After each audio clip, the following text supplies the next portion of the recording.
Good morning, students. This side is Abhishek Goswami. Today I am going to discuss about estimation and costing of internal winding.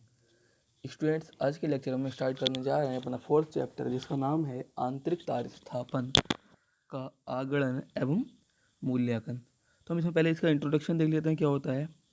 आंतरिक तार स्थापन internal wiring के अंतर्गत प्रकाश, पंखा, heater, cooler, 5 ampere socket तथा 15 ampere socket आदि आते हैं। उक्त के लिए वैद्युत बिंदु लगाना, आंतरिक तार स्थापन कहलाता है। मतलब जो भी हमारे दे रखे हैं पंखा, हीटर, कूलर, सॉकेट, इनके लिए एक इलेक्ट्रिकल बिंदु लगाना आंतरिक स्थापन कहलाता है। आंतरिक तार स्थापन में 2 परिपथ होते हैं और दोनों परिपथ अलग अलग होने चाहिए। प्रकाश, पंखा तथा 5 एम्पियर सॉकेट परिपथ तथा दूसरा 15 एम्पियर सॉकेट, इनके लिए हमारे अलग अलग परिपथ होने चाहिए। पंखा है हमारा या प्रकाश है 5 एम्पियर सॉकेट के लिए एक होना चाहिए, 15 एम्पियर के लिए एक हमारा अलग होना चाहिए।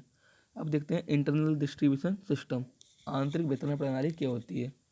वैद्युत उपभोक्ता को वैद्युत ऊर्जा मापी तथा वैद्युत सप्लाई दी जाती है। ठीक है।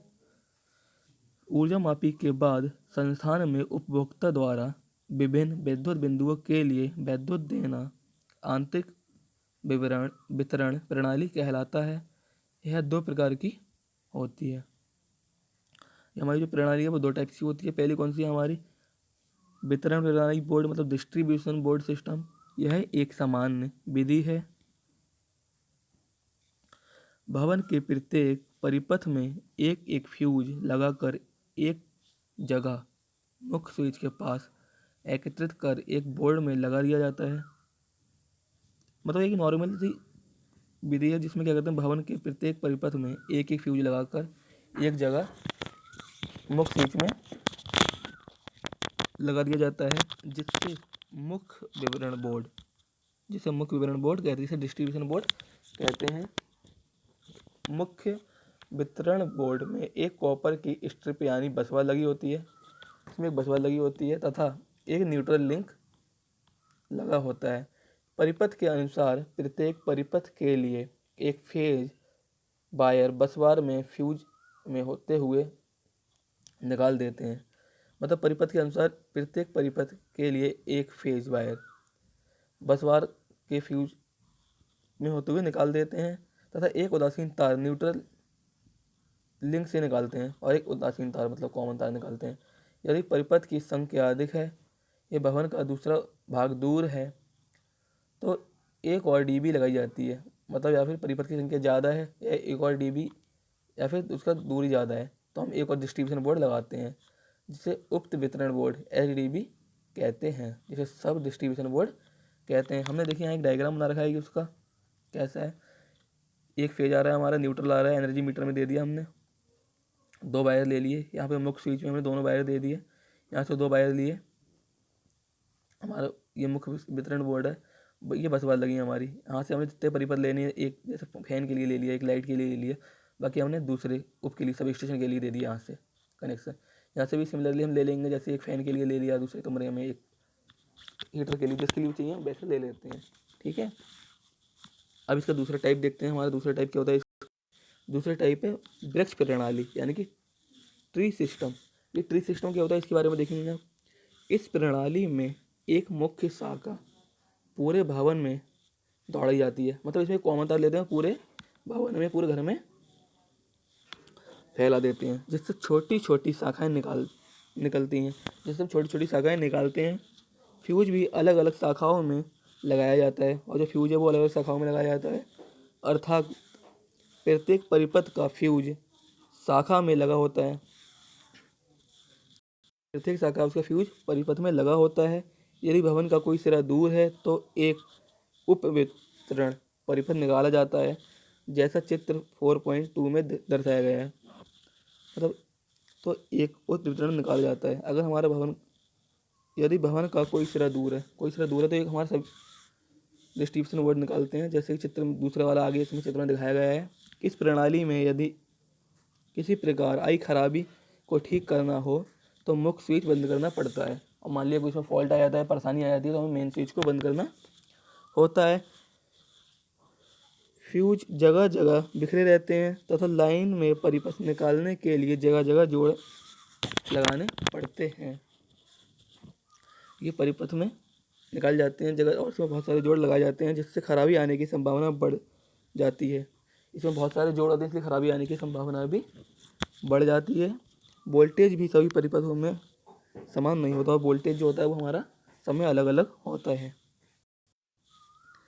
देखिए इसका हमने डायग्राम बना रखा है, एक फेज एक न्यूट्रल दे रखा है, इससे हमने दो वायर ले लिए फिर से, और ये देखो एक कॉमन लाइन हमने निकाली है ना पूरे घर के लिए, यहाँ से जिसके लिए हमको चाहिए, जैसे फैन के लिए ले लिया, हीटर के लिए हो गया, लाइट के लिए हो गया, एक परिपथ ये भी और दूसरे भवन के लिए चाहिए तो यहाँ से आगे और ले लेंगे। ये हमारी कॉमन ब्रांचेस बहुत सारे हमने ट्रीज निकाल लिए हैं। अब देखते हैं तार स्थापन विधियाँ, मेथड ऑफ वायरिंग। वायरिंग के मेथड क्या होते हैं? तार स्थापन में वितरण करने के बाद परिपथ में वैद्युत बिंदुओं के संयोजन करने के लिए दो विधियाँ होती हैं। पहली कौन सी है? जंक्शन बॉक्स संगम बॉक्स विधि। क्या है? इस विधि में प्रकाश बिंदु तथा अन्य बिंदुओं को जोड़ने के लिए परिपथ में जगह जगह संगम बॉक्स लगाए जाते हैं। प्रकाश बिंदु तथा अन्य बिंदु को जोड़ने के लिए जगह जगह संगम बॉक्स लगाए जाते हैं, और संगम बॉक्स से तार जोड़कर वैद्युत बिंदु निकाले जाते हैं, और उससे तार जोड़ के वैद्युत बिंदु के लिए निकाले जाते हैं। इस विधि में चालक तार की बचत होती है, जैसा कि चित्र में दिखाया गया है। दो तार हमारे डीबी से यहाँ पे हमने से जोड़ दिया, एक बल्ब हमने यहाँ, ये हमारा संगम बॉक्स, दूसरा हमने लगा दिया सॉकेट के लिए, और तीसरा हमने स्विच और बल्ब के लिए। इससे हमारे तार बच गए। इसमें पहले हम कर रहे थे सारे अलग अलग निकाल रहे थे, इसमें हमने कॉमन लाइन ले ली। देखिए इस विधि में जगह जगह तारों में जोड़ आ जाता है जिससे वायरिंग कमज़ोर रहती है, लेकिन इसका एक ड्रॉबैक होता है, इसमें बहुत सारे तारों में जोड़ा जाता है और हमारा वायरिंग जो होती है वो कमज़ोर हो जाती है। हम दूसरा टाइप देखते हैं इसका, पास विधि, लूप इन मेथड। ये क्या होता है? इस विधि में फेज वायर को तो बोर्ड में लगे स्विच से ही गुजारा जाता है। इसमें जो हमारे बोर्ड में स्विच लगाया वहीं से निकालते हैं मेन लाइन के लिए, तथा अगले स्विच के लिए पहले स्विच से जाएगा। जो हमारा पहला स्विच है उससे हम दूसरे स्विच को जोड़ेंगे।